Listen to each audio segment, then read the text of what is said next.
listening to the Savvy Musician Show with Leah McHenry, and this is your secret weapon for success in the new music industry.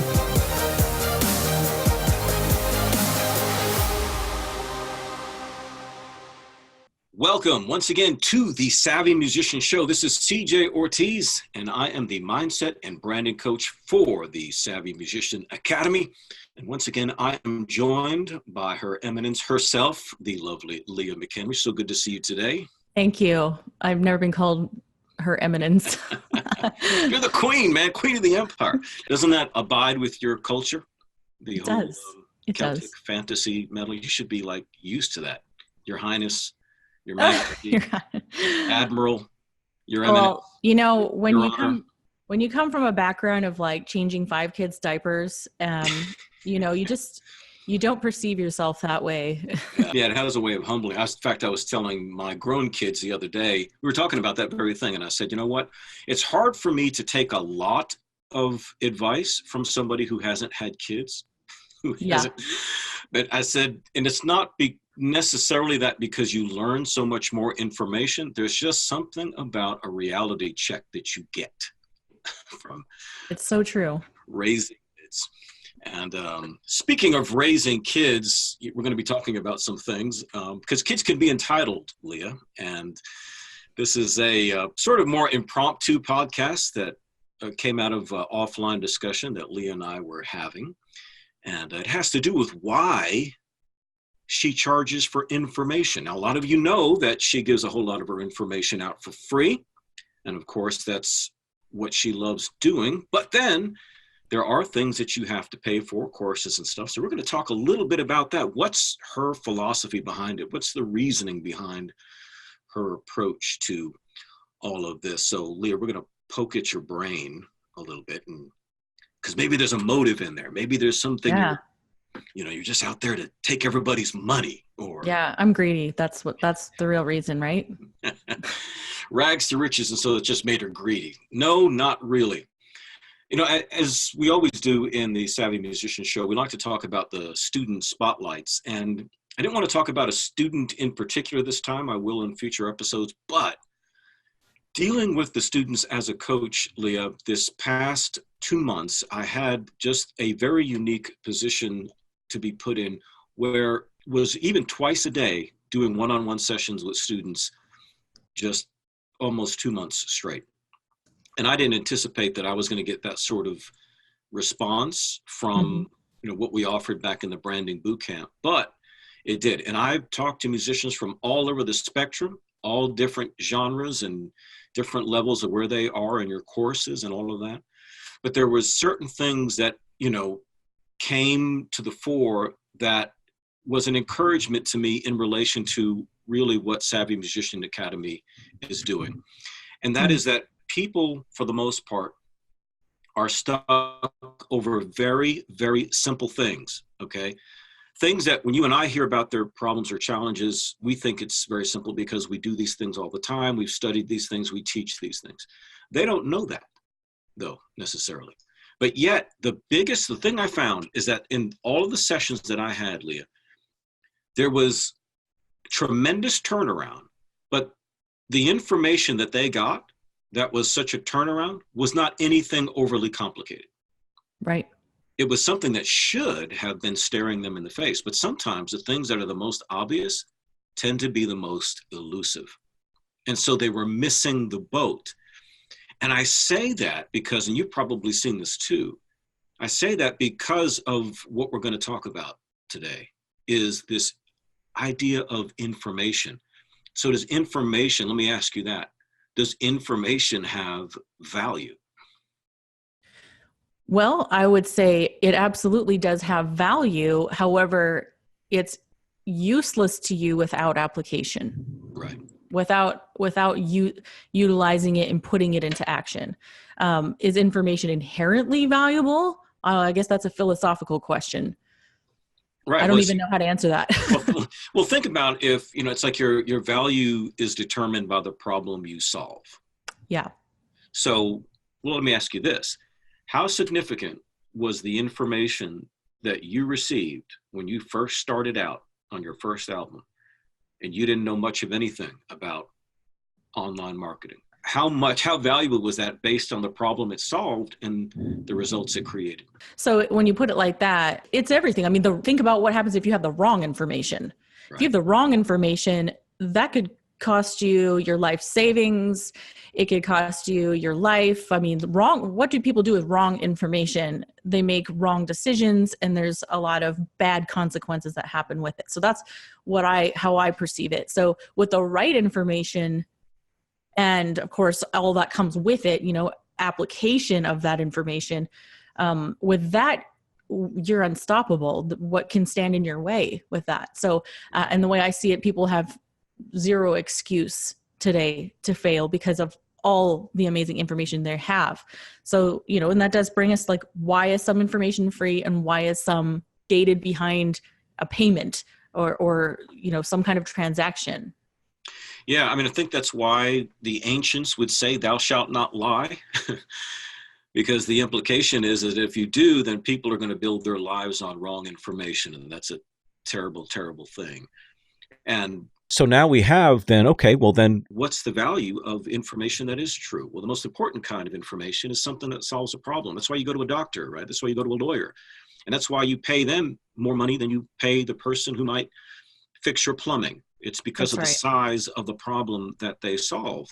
And in your case, Leah, you're solving a significant problem for people who have, well, what's their problem? Their problem is they have a dream that eats a hole on the inside of them. Frustrated because they want to be able to play music all the time. They want to write music all the time. They want to perform on a regular basis. They want to be paid for this. But the industry has changed. Everything's different now. And so the one hope that they have to get signed by a record label may be gone, or maybe they're in some obscure genre somewhere and nobody would even give them a record deal. That's a big problem for someone to have. That's the problem that you had. And so for you, was all of the information that you needed that you use in your business today, was all of that information free? Absolutely not. And in fact, it was the free information that I found that prolonged the process for me. It prolonged it because I had to sift through it, sort it. I had to try and read enough and consume enough free stuff that I kind of could even discern what is BS and what's not BS. And even by then, I didn't know enough at the end of that to even have a good judgment of, is this actually going to work? Is any of this going to work? So, and at that point, that's why I stopped studying the music industry. I was like, this just all the free information that I can find, all the YouTube videos, all the articles, all the different things. At the end of the day, nobody's actually telling me how to do this. And especially in a sequential order that will get me to an end result, the one result that I really want. And so not only is the information out there scattered, conflicting, you're going to hear a lot of conflicting opinions, and that's what it is, opinions. But it's all in the wrong order. You don't know, well, do I do this first or do I do this first? Do I release the album first or do I crowdfund first? Do I do this? Do I do that? I don't know. And then how do I figure out what is the right decision for me? Right. So all of that becomes extremely overwhelming. So I would say the fact that I didn't probably just start out studying digital marketing like I do now, that prolonged the experience. And that I think I could have even done a whole lot more, much sooner, much quicker had I, if I had a Savvy Musician Academy at the time, that would have rapidly sped up my process. Yeah, that's true. And that's part of the value of what you do, is that you finally took all of this. You had to go outside of your own area of focus to get the principles from another place and then bring them, import them into and apply them to your particular case. And so, but you then became the unintentional expert, right? That's right. Yeah, it was an accident. I mean, all the studying that I had done was never intended, I want to have a coaching business one day and where I get, sell information. That was never my intention. I think if you go into it with that intention, I don't know, maybe some people do, but that was just not, it was definitely an accident. And then of course, I think what ended up standing out a little bit later too is my story is a little unique, right? You don't often come across homeschool moms who are pursuing music careers Right. and don't tour. So that's, that makes it more interesting too. Yeah, I think in your case, it's a great example of that there's a real frontier aspect to especially the creative industries now that they have been challenged by technology. And so you almost have to customize things and you have to stay on top of things. I think there are a lot of people, going back to what you just said, that especially in the marketing guru industry, who didn't know anything about marketing, and they're just going in to learn a bunch of stuff so that they can turn around and create a business teaching something they've only known about for about a year. Yes. Now, and they gave all the other marketers a bad name because of that. Yeah. So you went through a lot. You spent thousands of hours and thousands of dollars to create what worked for you. And you proved it not just with one album, not just with 2 albums, not just with 3 albums, 4 albums. This is a proven system. So in light of all of that, and obviously now that you do have courses that you offer, which are charged. You do have the elite group, which I work with you in, that also is a high ticket thing. It's not like the course. It's much more expensive because you get so much more out of it. So then, Leah, why would you give any information away for free? It's lead gen. That's a marketing term. Yeah. No, well, the truth is it's something called a customer journey, right? Like, let's be frank here. It's called a customer journey where people buy for people they know, like, and trust. If you're in the marketing world at all, you'll hear that over and over and over and over again. Same with your fans. People will buy from the bands that they feel like they know, they really like them, and they trust them. They trust even just like, the checkout experience. Is it trustworthy? Is my credit card safe? There's that kind of trust. And then there's, do I like this person? Do I feel like I want to support them?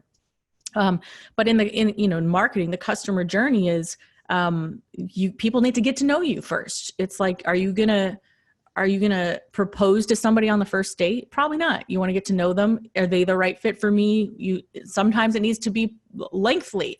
Some people know that they want to get married after 2 weeks. Some people have to wait 10 years. Everybody's relationship is different. So, in the customer journey or the fan journey, both of them, there's still what I'm saying is that the length of time is irrelevant. It's the same process no matter what. People get to know you, and there's some kind of engagement where they're either listening or consuming, or so whether it's your music or this podcast, they're consuming information or engaging in some manner, and then at some point the likelihood of there being a transaction is much higher. So fans who have been listening to my music on Spotify for a long time, when I come out with my new album later this year, chances are very high they will purchase it. So, why we give away information for free is, I genuinely want to help people. And I sure wish that I had some access to that stuff when I was in that position. I genuinely care. And the other thing is that I hope that if I can get people results with the free information, that they might consider working with me later on. And that's absolutely the truth. Yeah, and you're being honest about this, because there is a familiarity that people have to, obtain from you. They have to be, know, like, and trust is the marketing terms we use. They have to be able to become confident in what you're offering in the system that you espouse. Because again, as I've said before, when it comes to you, Leah, the thing I hear from people is they can't figure out how she does it. They just don't know. They're online too. They have a YouTube channel. Their band has a Facebook business page. So what is the secret sauce that she's doing? Well, she spent thousands of hours, as I said, and thousands of dollars learning these things, not just learning it from somebody else, learning it, chewing the meat, spitting out the bones so that she could create something that would work for her as a musician. The intent was not to come out and create the Savvy Musician Academy. That was an afterthought. And that's been very successful, and it's helping a whole lot of musicians. However, in this sort of space, the danger you now have, Leah, is that people then misunderstand this idea of free information. You're doing it to help people get to know you. You're doing it to help people, period. Yep. And to kind of bring them into your radar, so to speak. Well, are we teaching people to feel entitled? Is there a sense of entitlement now that now anybody who teaches anything has to do it completely for free? Well, I'm starting to think that that is what people believe. And I certainly come across it a lot. And yeah, part of me just wants to say, if you're listening right now and you think that all information and coaching and, courses should be free, I suggest you unfollow me right now.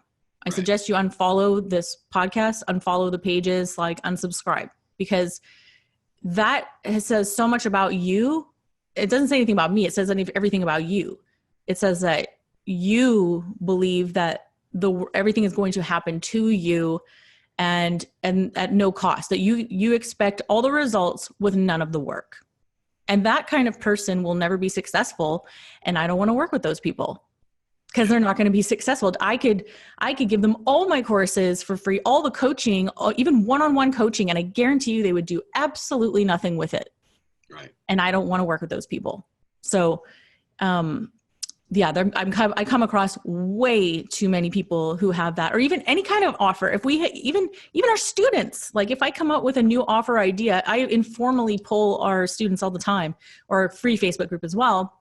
And we have a mix of students and non-students in there. And people are so quick to say, well, because we've paid for something in the past, we should automatically get that for free. It's like, what do you think this is? Do you think that it doesn't cost us anything to put anything together for you, to curate information, to study it, test it? We spend thousands of dollars on marketing every month, and we're putting stuff, like I'm testing stuff I'm spending thousands of dollars in my music business every month. So is SMA. We're actually putting our money where our mouth is. And do you think that those results should come free to you? Do you think that it doesn't cost money to have a staff and to provide the best support in this entire industry? Because I guarantee you nobody will outserve us. That's our motto. Nobody will outserve us. None of that stuff, none of that is free for us. Like, it costs us money to provide that. And people don't get it. They don't understand that this is a business. This is a business where we serve you, and the point of serving you is to help you get that result that you couldn't get on your own, right? You couldn't get it on your own. Otherwise, you wouldn't be listening to this podcast. You wouldn't be consuming this free information, because why would you need it if you've already solved your own problem? So that mentality I have very low tolerance for, especially when I think of the investments I've made into myself to even, and here's the thing, the more I learn, the more I realize I don't know anything. I don't know if that's just me, but like the more you learn, the more you realize, holy crap, I know nothing. And to acquire that information and other people's experience and wisdom, and to learn from their mistakes, is absolutely priceless. And when I come across entitled little whiners who want everything for free, I just think, I actually don't want you as a customer. And I'd rather you go somewhere else. Yeah.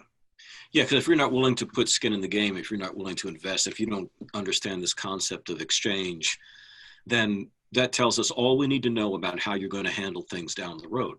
And so it's funny, that people, like, for example, I'll see people commenting in the free groups that you have, and they're asking questions about the elite group, right? And so they want all of this information, they're thinking about it, et cetera, but they're balking at pricing and things like this. And it's just, man, if you had any idea, you're not looking at the right thing. You're not looking at the result. You're not looking at the thing that you want so bad. Because if you did, you would say, this is a very small, the more expensive thing is doing nothing. That's the most expensive thing. Because it means you're just going to keep trying to piecemeal this together with the aggregates of free information that you find on a YouTube video here, a blog over there, a podcast over here, and you're going to try and somehow figure this all out on yourself. You're just determined to do it all by yourself. And that misses the entire concept for the existence of wisdom. Yeah. Wisdom. People talk a lot about hashtag truth online, tell the truth. He speaks, she speaks the truth. It's not truth, man. It's wisdom. Wisdom is using the experience of the past, right? Somebody else's past, usually, so that your future can be a little bit brighter. Let's use somebody else's experience gleaned from the past. I don't have to live through 5 divorces, Leah, to learn that it's wise not to have a divorce. Mm-hmm. It's not the way I want to learn. I'd rather talk to somebody who's had the divorce and tells me, listen, you don't want to go this way, man. And so, yeah, I don't want to go that way. Let's learn from the experience of others. But now you've got this dynamic where there's so much information available, Mm-hmm. right? Freely available. So then what constitutes then the cost? Well, the cost is what Leah was just saying, curating information, organizing information. Because yeah, maybe you could piece together everything that she knows from the thousands and thousands of disconnected podcasts and blogs and videos out there. Good luck. Yeah. Good luck with that. Or get it very simple, handed to you in a course outline, module after module, specifically designed for the steps that you would need to take, all the software you would need to get, and all of the support staff needed should you have any question about any of the one myriad of millions of little things that you're going to be learning. You're telling me that price is the problem? No, your attitude is the problem. The other thing that people don't think about too is, let's say you can curate all that in yourself and even put it in order. Can you understand it and can you apply it in a way that's relevant to you right now? I think the other thing that people don't realize is the teacher. Who's the teacher? Who can this person teach and explain and communicate in a way that I can absorb it, that I can process that information and then break it down into bite-sized pieces where I can actually go and implement it?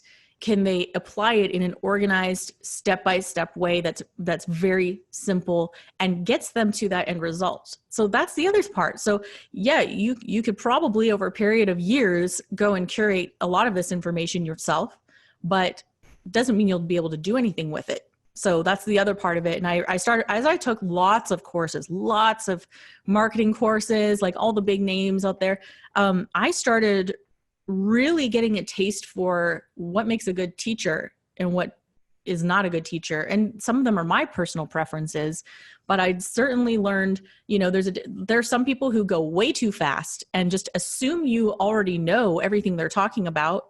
And you're just like, whoa, that just went completely over my head. I don't even know what they're talking about now.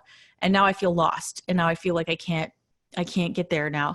And there's other people who move at a snail's pace and you're just like, come on. And you're fast forwarding through the videos and you're just like, please just get to the point. What's the thing I need to know? And so I developed a preference for teaching style without really knowing it. And it's a little bit in my DNA. My dad was a principal of a private school and a history teacher. And so it's a little bit in my DNA. And he was always really good at explaining complex things in simple terms. He was really good at that. So I inherited that from him. And yeah, I just realized that over the years, our students would tell us that, like, Leah's able to explain this in a very easy to understand manner. It doesn't go too slow. It doesn't go too fast. I'm able to implement it and I break it down.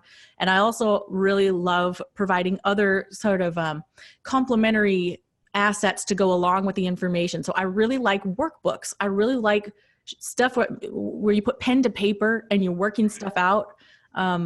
And I love digital tools as well, and some of those things, and just being able to decipher between what is busy work and what's actually going to move the needle. Those are things, because, hey, I've been in the same position, and that's one of those things. As I'm doing it, I've had to go, I don't have time to mess around. I don't have time for BS. I don't have time for fluff. Just tell me what I need to know to move the needle. And so that's what all of our courses are based around. And that's why you're paying for it. You have to. Exactly. This is so funny because, I edit a lot of my own videos, for example, and the stuff that I do. And so I use Adobe Premiere. in software, Adobe Audition for some of the audio stuff. So sometimes I need just simple things, a simple question answered. How come I can't pull up the caption thing? So I'm going to go to YouTube and just do a simple query for that, how to something.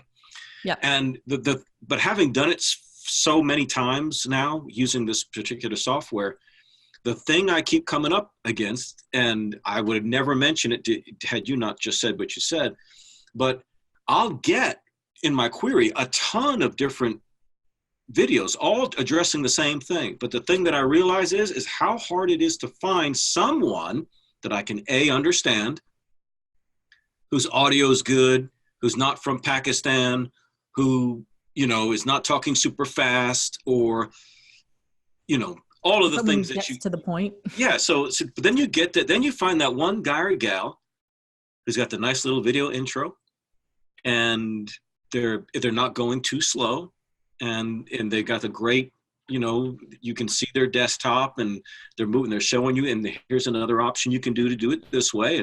And the video, and I look at the video is only, 5 minutes long. I know I'm not going to be here. When I pull up something about how to open captions, for example, and I see a video time that says 17 minutes, no, we're not going to spend 17 minutes on that. So it's somebody who's gifted, enabled, and capable of teaching. They understand the importance of how the information is delivered. All of these things, ladies and gentlemen, go into information sharing, information marketing. So the first thing is, be thankful Leah even gives a damn, because she could just be using this to sell her own music and not have to bother with anything. There's no reason. I don't have to do this. I got people who argue with me on my motivational stuff. It's like, hey, guys, I don't have to be here. That's right. No one's forcing me to do this. I don't have to do this. Yeah, you're not paying me, so I don't need to be here. And so be thankful that there's people like Leah who are willing to go through this much effort. And come on, man, you got somebody who just said her motto is nobody is going to outserve us. Outserve us? That's something to brag about. That's something to really invest in. What we're most proud of is the fact that we go above anybody else, or try to go above anybody else, to give them the service that they provide. And believe me, guys, there's stuff I deal with students in the elite group that I don't even mention to Leah. Just not bad things, just going out of my way to help them answer questions about a little headline that they're writing, or what their graphic looks like, or their opt-in ad, or how to get more engagement on their Facebook page. It's maybe going to take me 5 minutes, of my time, but no, I'm going to give it to them. And I'm pouring into people. Yeah. Still investing into them. But that's the vision. That's the mission statement. That's the objective here. Yeah. So all of these things go. So in the world of the information age, Leah, it's easy to assume or believe, because of a sense of entitlement being created by this information age, that all information should be free. And the only reason why you'd assume that is because, can you imagine what it takes just to pull off one cable news network episode? It may be 30 minutes long, but you calculate everybody that's involved, just the time they have to do for animation, just the time they have to do for, if I could bring up another thing too, and this touches a little bit on politics, which I don't normally do on this show, but there's a growing group of people who also believe that all higher education should also be free. That all universities should be free. Everything should always be free. The government should literally provide everything for everyone, and nobody should have to pay for anything. And there's some simple math that hasn't been taken into consideration. Unfortunately, we have a monetary system. People have to get paid. People need to feed their families. And there are some problems that are, like you said, people solve bigger problems than other people. The guy deep frying French fries is not solving the same problem as a brain surgeon. Right. They're, and they need to be paid what they're worth. And so why shouldn't all universities be free? And in some countries some higher education is free. There's again, this is going into a different realm I don't normally go into, but I don't hide the fact that I'm very libertarian. And my fans know that too. And I don't go there often, but I think it's important to address, this is the thing is, this is in the culture. This is now prevalent in the worldview and people's attitudes, and it affects their own ability to be successful. So you kind of have to address it, I think, here and there. So, yeah, what are your thoughts on that? The whole, why isn't all education free? Well, I'm so glad you asked. Yeah. Well, I went to art school and graduated years and years and years ago, but it was expensive because it was a private institution, right? So it's a for-profit institution, trade type school. And it cost at that time $24,000. Okay, $24,000. Now, I graduated in 92 from there. So you do the math. I think it's 3 or 4 times that amount now. If you were to go to that very same school, take the very same thing that I did. Well, I had a pretty sizable graduating class, and I'm friends with students from that class that I graduated with, my alumni. And I've only been able to count maybe 3 or 4 that actually did anything with their degree. Now, everybody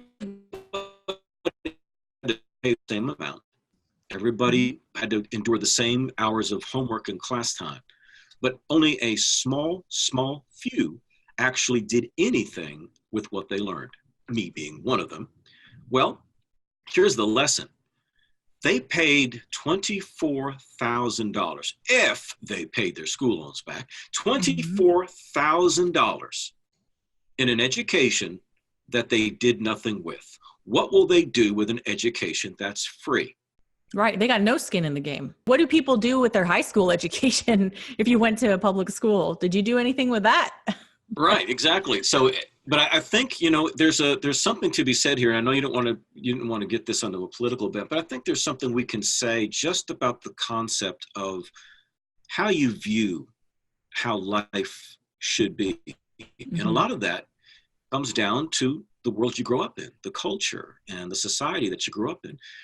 And so when you, for example, go to kindergarten when you're 5, and then, public school system, graduate when you're 18, go to college for a few years. Back in my day, you left college, you got one job for a big company and retired at 65, got the gold watch and played golf. I mean, that was kind of the worldview that was given to you when you were young. And so everybody's just kind of following suit, right? They're just kind of following with what they're told. They're not really thinking outside of the box. The most important thing that you have is self-government. The most important thing that you have is the fact that you can make decisions for yourself. As I like to tell my people all the time, if you're telling me it's up to me, you're giving me good news.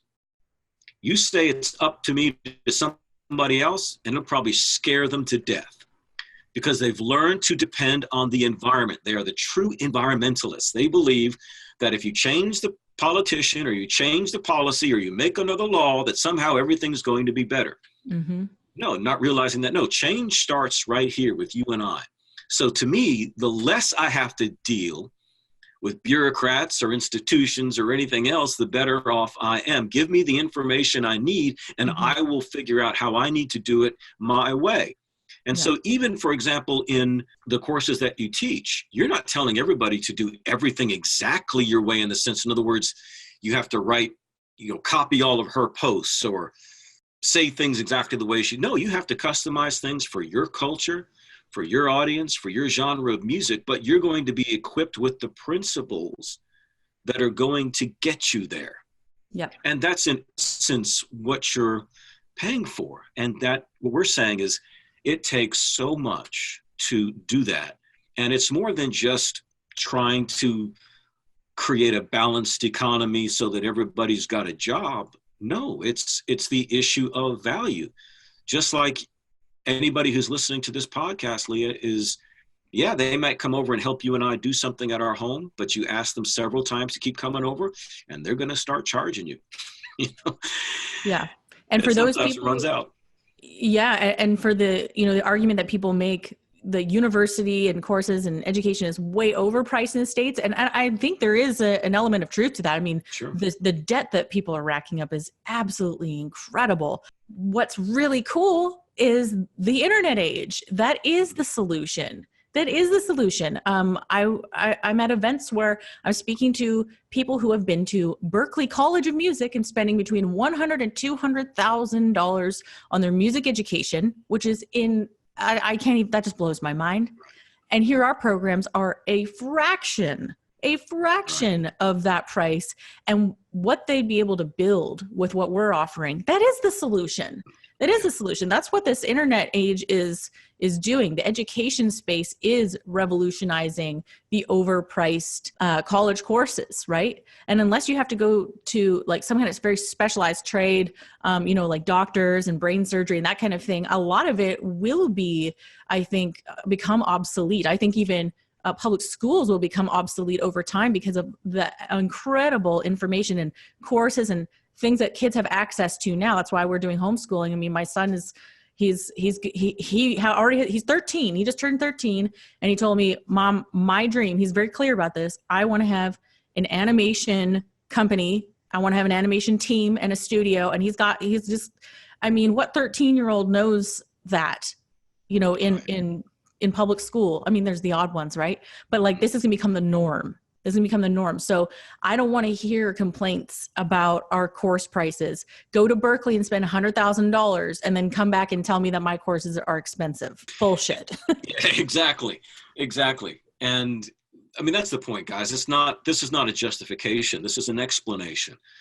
There's nothing that needs to be justified here. If anything, it's those who expect everything for free that need to justify that position, because that certainly didn't build the world we live in. You can't just go down to, your local electronics store like Best Buy and say, I'll take this for free, please. No, yeah, you're going to get arrested. I can't go into a pub and say, well, isn't tonight's drinks for free? I mean, I come here all the time and spend money. Why wouldn't this be? Well, okay, exactly. So you might have taken one of Leah's courses, but the next course on Spotify, guess what? Yeah, there's a charge for it.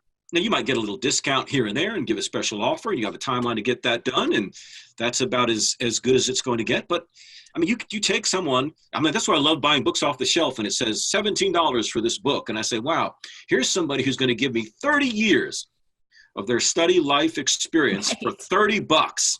Wow. Right. Yeah. It's crazy. So I feel like I need to call them, find out who the author is, call them on the phone and say, thank you.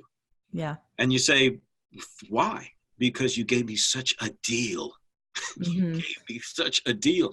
So guys, it really is all about outlook, and it is about attitude. It is about your mindset. And those who are committed to success, they understand this. Leah, it's like you said, you hate to have to say this, but yeah, where else, or try and piecemeal it together. But if you do want to do it and you're serious and you're ready to, get more invested in what Leah's doing and get that music business that you've always wanted, then this is the path that you need to take. So Leah, what do they need to do today? Well, and one last point here is, like, in our elite program, when I say no one will outserve us, I mean that to like the 10th degree or the nth degree in the elite program. It's like we're at the point now, even if you're not an elite, if you join any one of our programs, you're going to get a phone call from us. We're going to call you and say, hey, how are you? How can we serve you? Where are you at in your music business right now? And we want to double check that you even got into the right course. We want to make sure like that you're in the right place, because sometimes people sign up for things and that wasn't actually a good move for them. They should have been in a different one or something like that. We want to make sure that we are actually serving you. We bring the human touch back into it. We love the internet, but it does not replace relationships. And so we are really serious about bringing relationships. And in the elite program, we're like calling you, we check in on you. We hold your feet to the fire. There's group coaching, there's faces, there's human interaction where we really hold you accountable. So that is worth an incredible amount of value. And so if that's something you need, then you definitely need to go and book a call with us and see if that's what you need to move your career ahead and get to that finish line wherever it is you're headed. So you can go to callsma.com and book a call with one of our amazing coaches, and we'll see if and how we can help you. Awesome. So do that today. And listen, guys, do us the favor. And so many of you have been doing it as of late. We've been reading some of the reviews of the podcast, Leah. They have been awesome. awesome class. I think they'll get a lot out of this today. I think you walk away with a better understanding. Even so, if we're just correcting some attitude mindset, then maybe it will change somebody from entitlement to investment thinking, and they're going to change their trajectory from here on out. So it's always a good thing. But you guys can do so much for us by helping us by going and leaving a review. Give us 5 stars. Help other people find this podcast. Do that wherever it is, on iTunes, Google Play, Spotify, you know, all the hot spots. But that would mean so much to us. Leah, thank you again for teaching us. Well, thanks for listening, guys. It's a pleasure. I love doing this. So we'll see you next time. This episode was sponsored by the Superfan System Elite program here at Savvy Musician Academy. If you are looking to scale your existing music business and you're looking to get into advanced digital marketing, such as email marketing, funnels, e-commerce, Facebook ads, and more, and you're looking to build a real profitable online music business, book a call with our team at www.callsma.com. We would love to speak with you for about 30 minutes and see how we can help you. Don't forget to subscribe to this podcast for more episodes, and we'll see you next time.